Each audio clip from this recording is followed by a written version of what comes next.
Hi, and welcome back to It's Not Rocket Science 5 Questions Over Coffee. The important thing here is the coffee. And I want to really welcome Andrea Stenberg, who's who's going to talk to us about the importance of doing a video in your social media and helping us to increase our lead generation and help us to increase our customer conversions by using effective video in lead generation. So, Andrea, welcome to It's Not Rocket Science 5 Questions Over Coffee. And I hope you're ready to give us some pearls of wisdom. Oh, thank you, Stuart. Thanks for having me. So, let's start by trying to understand exactly who the people are that you help with understanding how to use video better, and how do you how you understand what their needs are. Well, I work with coaches, course creators, healers, anyone who's selling sort of what's up here, their expertise and their knowledge. And they're usually people who are really good at what they do, and Hmm. they're really passionate about helping people. In fact, they're almost more passionate about helping people than they are about growing their business, but they're also serious about growing their business. And one of the things that happens is, they've learned along the way that video is becoming really important, and they understand that video is important. So they've started using video, but they don't really know what they're doing. So what happens is, like, so they've got over here their website, their social media, their emails, all their marketing is kind of professional and branded. And then they put their video and it's over here.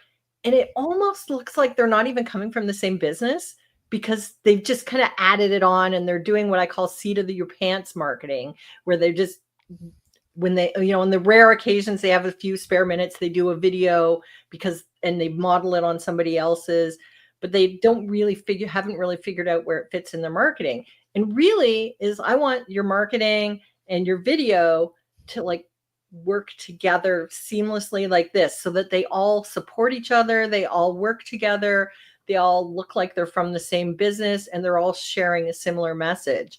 And so that's who I work with, and that's my end goal for everybody, is to have their video and the rest of their marketing all working seamlessly together. You've kind of already, excuse me, you've already sort of answered the second part of my question, which is, you're right. We're all very aware of the fact that video is really important in marketing nowadays, because it starts to help to sort of demonstrate who you are as a person. And we have to remember, at the end of the day, even big businesses buy people. So what is it you've seen people do that perhaps doesn't quite gel? You've sort of talked about the website not looking the same as the video, or the video somehow not looking as if it's coming from something. What are some of those things that people have done that you've sort of spotted that are potential problems for them? Well, I mean, some of the problems is like, so everybody gets focused on the idea of going viral, and I want to go viral and get discovered. And yes, part of video is getting discovered, but for most coaches, course creators, consultants, healers, going viral is actually not good for your business. For example, I had a video that went viral. Like, it didn't get millions of people, but it was like easily 10 times my normal viewership of videos. And the interesting thing was, the vast majority of this new audience were 18 to 24-year-old boys. And they're not my target audience. They're not going to be a customer of mine. Like, I don't know why they liked this video, but like, it was not really of any business value to me that these 18-year-old boys were liking this video. So going viral, like, yes, it's nice to be discovered, but if you're being discovered by the wrong people, that doesn't help you. The other thing about that is, when people come into your world, like, they don't just hear of you today and become a customer today. I mean, sometimes that happens, but usually there's a process and there's a journey where people have to get to know, like, and trust you. And that's where video becomes really powerful, because not just from being discovered, but as people are getting closer and closer to making that decision to becoming your client, you can build that trust. You can let them see that you have some expertise. You can get them to experience what it might be like to work with you in a completely non-threatening way. So if you're posting a video on LinkedIn or YouTube, Somebody doesn't even have to give you their email address to watch your video. So it's a very low risk on their part to get a taste of what it's like to work with you. And then, of course, once people get closer to becoming a client, for example, one of my favorite strategies is you can do personalized videos, that you create one video for one person and you can say, "Hey, Stuart, I really enjoyed talking with you. I just wanted to remind you about A, B, and C," and send a video to them. And that, really creates that, wow, this person really heard me. This person is really interested in me. And look, they sent me a video just for me. So there's lots of different places where you can use video, not just at the top of the funnel of just getting discovered by new people. And I think that's the biggest change that people can make, is start incorporating it into all the stages of your marketing, not just at the beginning. I think that's a very, very, very, very interesting way of doing things, because I've seen and done similar things and that personalization, even if that video that you create for that one person is, it's just their name and everything else is exactly the same to something you send to somebody else, they feel it's theirs, don't they? Because you can't create a video easily without putting some effort in and making it very personal to them. We ought to just sort of cover off the AI thing, because is that something that you think AI generated videos are helping or hindering in these respects? Well, I mean, for people who I work with, so like, for example, if you're a coach or a healer, like say you're a healer and you're going to help me make my child healthier or do better at school or whatever that you do, I need to trust you a lot, especially if it's about my child. Like if it's about me, I might be willing to take some risk, but if it's my child, I want to trust you a lot. And having an AI video, like that doesn't build any connection to me. Whereas, but AI is useful, but I really think if you're an expert and you're sharing your expertise and you work closely with your clients and they need to trust you, I think there's real power in getting your face on camera, getting your voice, letting people hear your enthusiasm, your passion for your industry, and getting a taste of what it's like to work with you. So having an AI avatar do the talking for you, I think, is not going to help you grow your business. That being said, there are lots of ways you can use AI as part of your video marketing. For example, I have a video editing tool that I use that creates a transcript, so that instead of editing video, you actually edit the transcript. And when you delete a sentence in the transcript, it deletes it from the video. That's AI, but it's still me. I'm just editing what I said. Or the same AI, you can go in and say, put in a 15-minute video and say, pull out 5 30-second clips that I can share on social media. It's still my words. It's just doing it for me. So it's kind of like having an assistant rather than AI creating everything. So I am very, very passionate about the idea of people showing up on camera, showing their faces.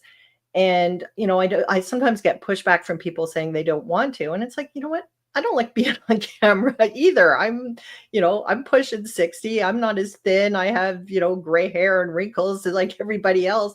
But you know what? My ideal clients don't care about that. What they care about is how I can help them. And that's the same with anybody watching this. Your ideal clients ultimately don't really care that much about what you look like. It's like, how can you help them?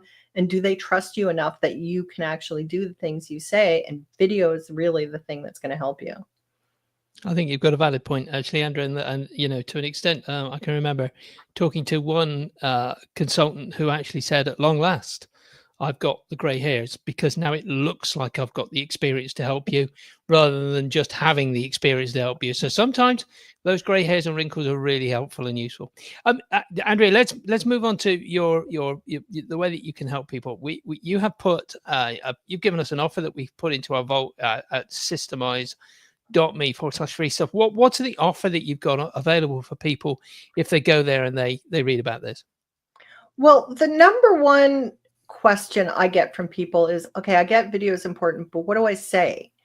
And it goes back to what I said earlier about having that kind of funnel, is you want to have videos for each stage. And so I have I have a free guide that's called this 7 essential videos for explosive growth. And it's 7 videos that are for different stages of the client journey. And if you follow that, you will create 7 videos that speak to people in different stages of that journey. And then, if you do 1 video a week, that's 2 months worth of videos you've created following this guide. One video a week is so easy to do as well, isn't it? Let's face it. I mean, I've had a look myself, and these are not very difficult videos to create, are they? You're not telling people they need to book a studio or go and spend time learning how to be a professional presenter. This is how normal people, I'd like to consider myself normal. Normal people can just do these things in a very simple way, just to get themselves started, even if they don't have all of the necessary professional equipment. Well, and what's really interesting is there's actually lots of data now that shows that if your video is too polished and too well edited and too slick looking, they actually perform worse than somebody taking their cell phone and holding it up and talking and walking, and it's jiggly and it's not perfect. And I think the reason is we're all used to, commercials. As soon as a commercial comes up on television, what do? You get up and you go get a snack, or you go and go use the facilities, or you do anything but watch the commercial. So when you're on social media, if you see something that feels like a commercial, your blinders go up and you go, no, I'm not going to listen to that. But if you get on camera and it's not perfect and you make a mistake or you stumble over a word, people go, oh, this is a real person.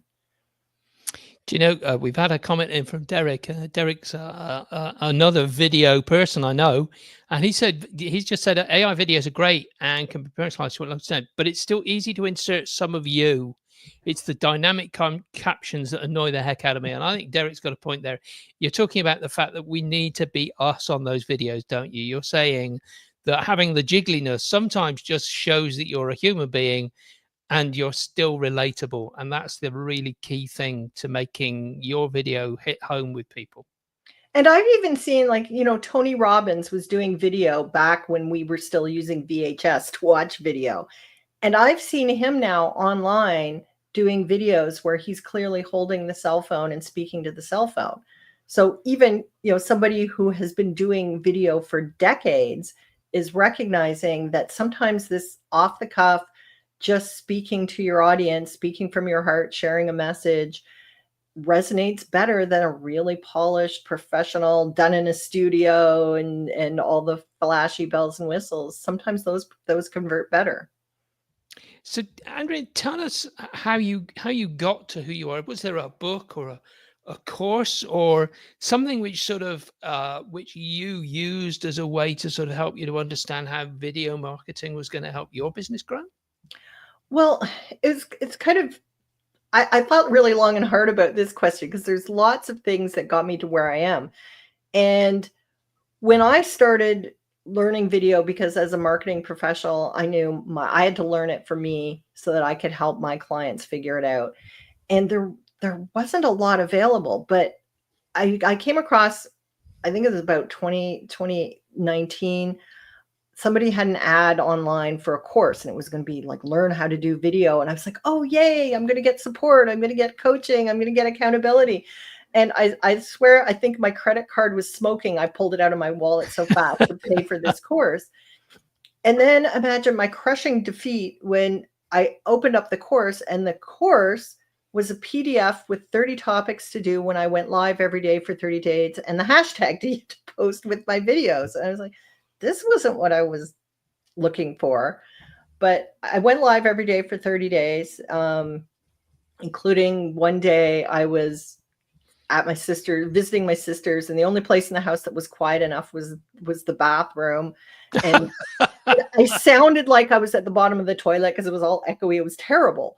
And so at the end of that, I thought, well, okay, if I can do that, okay, so I'm not scared of being on video, because like that was bad. And I did it. I didn't die of embarrassment. Nobody threw virtual tomatoes at me. Like, it was fine, but I still didn't have a strategy.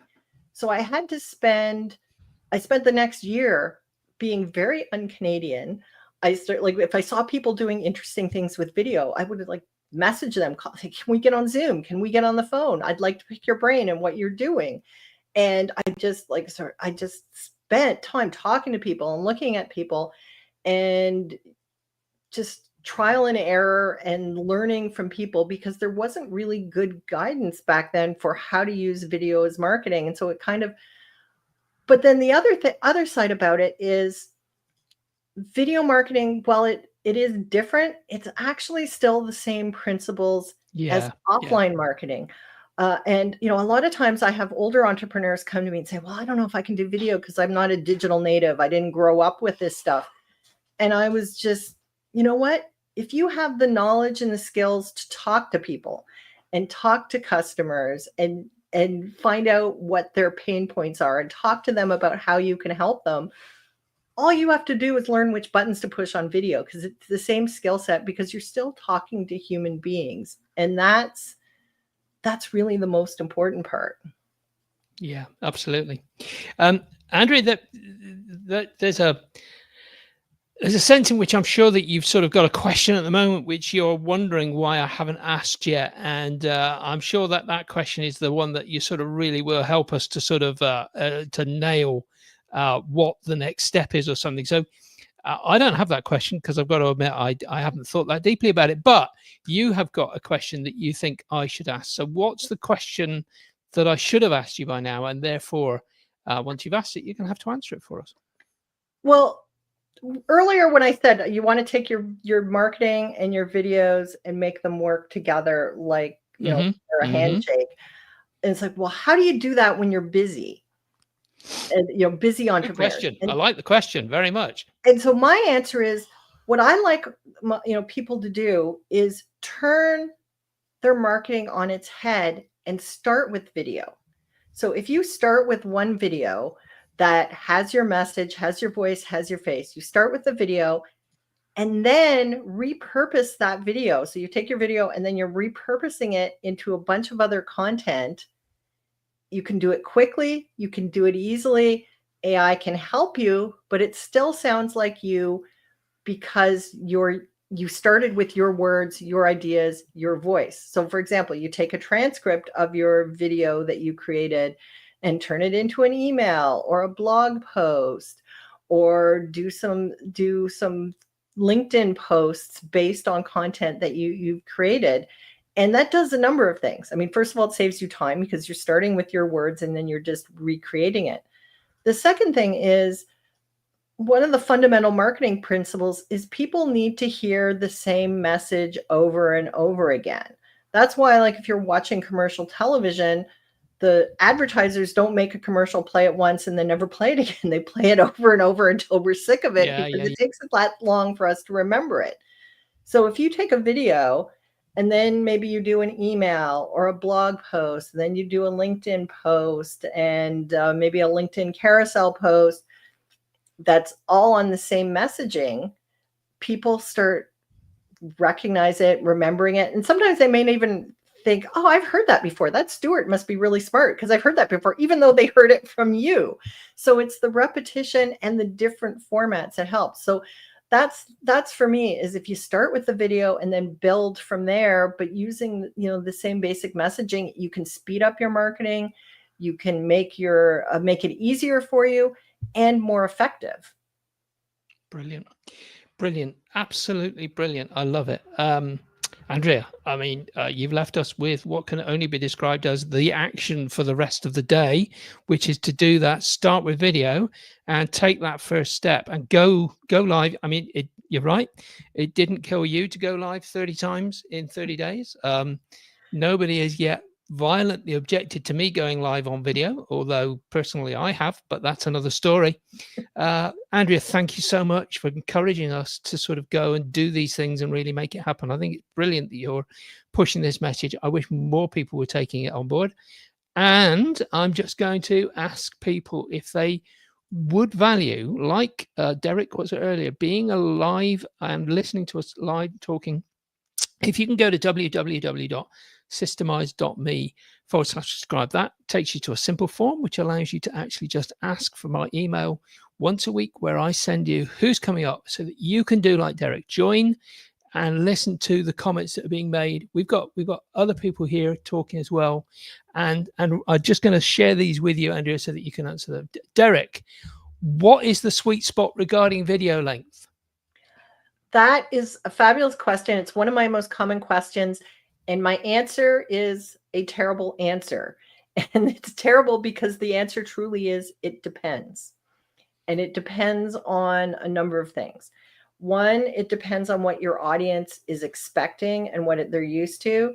Two, it depends on your skill as a presenter. If you're really skilled and engaging and interesting and speak in sound bites, you can go longer. The third thing it depends on is the actual content of the video, because you need to be long enough to give all the information that you promised at the beginning, but not so long that people are dropping off. For example, I know I have two clients, one who is doing massively good reach with 7-second Instagram reels. People are commenting, people are DMing her. They're they're not just top of the funnel. These are people reaching out and taking the next step from 7-second reels. And then I also know somebody who does, this is also an Instagram example, but hour-long live videos on Instagram 5 days a week, and has hundreds of people showing up live, have people commenting, people are staying all the way through and engaging. So I know it's a terrible answer, but it really is true.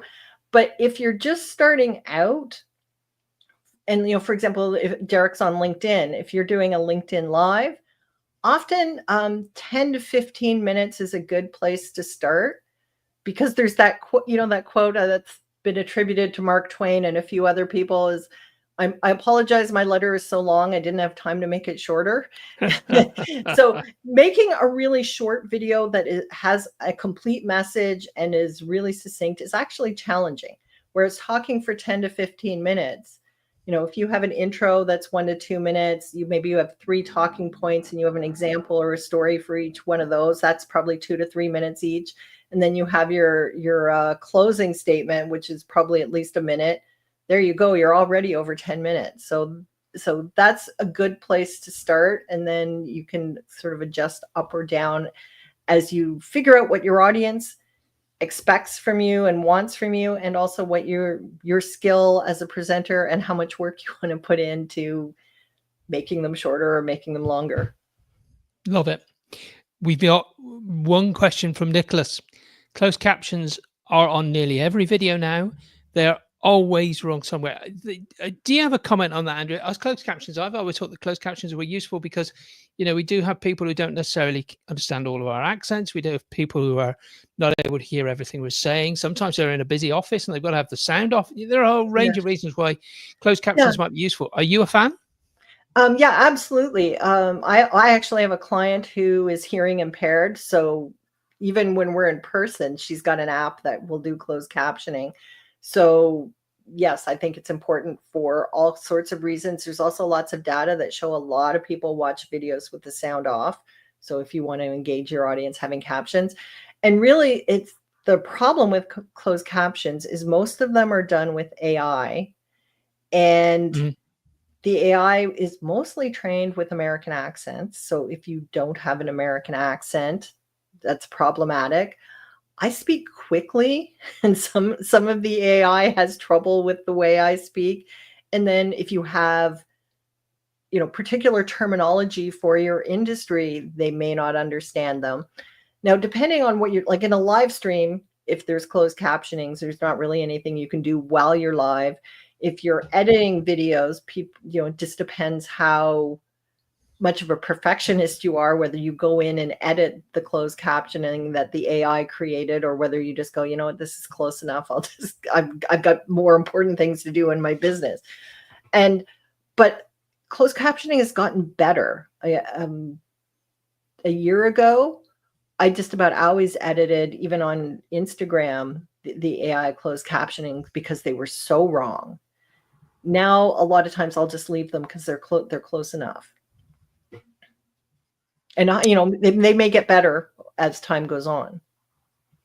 Andrea, thank you for answering those questions. I really appreciate you spending a bit of time doing that. I think that's great advice there. So just to repeat, go to systemize.me free stuff, pick up Andrea's excellent course on how to get your 7 messages across, and go to the systemize.me/subscribe and be like Nicholas and Derek. Get your questions answered live by real experts like Andrea, rather than having experts like me tell you something wrong. So, Andrea, thank you so much for spending a few minutes with us. I really appreciate what you've been able to teach us today.